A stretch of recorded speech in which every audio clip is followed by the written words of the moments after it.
So I made a video a few days ago trying to predict what the Pikachu Tera Raid was going to be like, the 7-star Tera Raid, and I got a lot of things correct, but unfortunately there was a lot I couldn't predict. So we're going to go over all that stuff. This is everything we know so far about the 7-star Pikachu Raid. So as we know, Pikachu is a pretty weak Pokemon. It's only got a base stat total of 320, but this Pikachu makes up for it with the Light Ball item, which doubles its attack and special attack, which I predicted in the last video. Its 4 moves are Thunder, Surf, Play Rough, and Iron Tail, and only has one additional move, which is Rain Dance. It terastallizes into the Water type, and since it's got the ability Lightning Rod, it's immune to electric attacks, meaning the only super effective attacks you can use are Grass types. Just like every 7-star raid, Pikachu opens with a set attack. I think Greninja opened with Double Team and Toxic Spikes, and they do this before you can move. Pikachu, however, has a bit of an insane starting move. The first thing he does as soon as you go into the raid,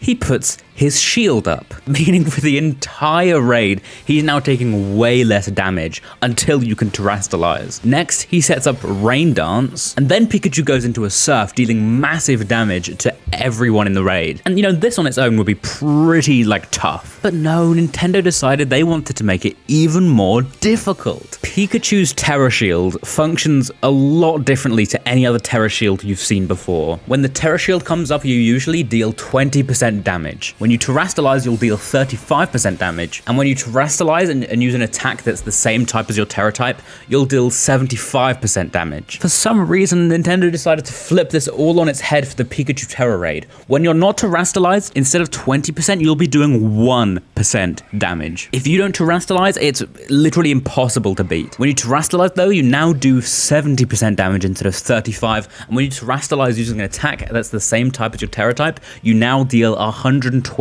damage instead of 75%. Most raids have a certain HP multiplier. Most of the 7-star raids will multiply the Pokemon's HP by 30, but for some godforsaken reason, Pikachu's HP multiplier is 50 times. And it's very well known that 7-star raids, the Pokemon will have perfect IVs, but they never have EVs. Well, as you may have guessed, this changes today as well, because for some reason, they decided to make Pikachu stronger by giving it EVs. It has 252 in HP, 252 in special attack, and 6 in attack. I can't comprehend why they made this guy so difficult. Well, no, I do get it. It's the 27th anniversary of Pokemon. Pikachu's their mascot. It makes sense, but God. Also, quick fun fact, there's a 1 in 16 chance for this Pikachu when you catch it to have the Jumbo mark. So if you're into collecting marks like that, you can get a Pikachu with the Mightiest mark and the Jumbo mark. Pretty cool. In a theory crafting video, I mentioned 9 Terra builds that I thought would do really well, but after testing them, they don't do so well.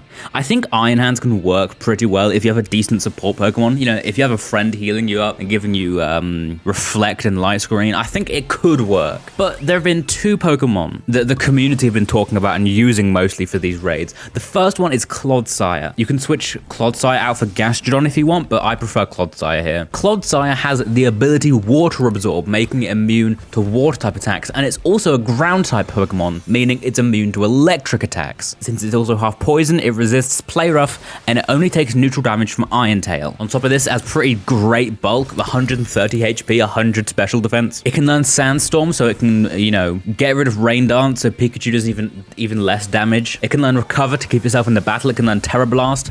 If you pair that with Grass Terra, that could be pretty good. It can learn Amnesia to boost its special defense, Stockpile to boost its defense and special defense, and Helping Hand if you want to boost any attackers on the field. And talking about attackers, the next Pokemon is Arbeliever. Not necessarily a Pokemon I thought would ever be meta in Terra Raids, but Arbeliever is a Grass normal type, meaning it resists Surf and Thunder, with 125 special attack and Stab on Giga Drain, as well as, of course, the healing you get from it, and the ability Seed Cell, which gives you grassy terrain, which is even more healing. Arbeliever can stay on the field for a decent amount of time if you know what you're doing. You can also give it the Assault Vest item, which will boost its special defense even further. Its special defense is already 109, pretty decent. Its defense is 90, its HP is only 78, but it makes up for that with the damage it puts out. And so far, that's everything I've found on this Tera Raid. It's very difficult. I promise if I find anything new, I'll make sure to make a new video about that if you want to see it. If you want to stay up to date, if you want to know how to beat this guy, make sure to subscribe.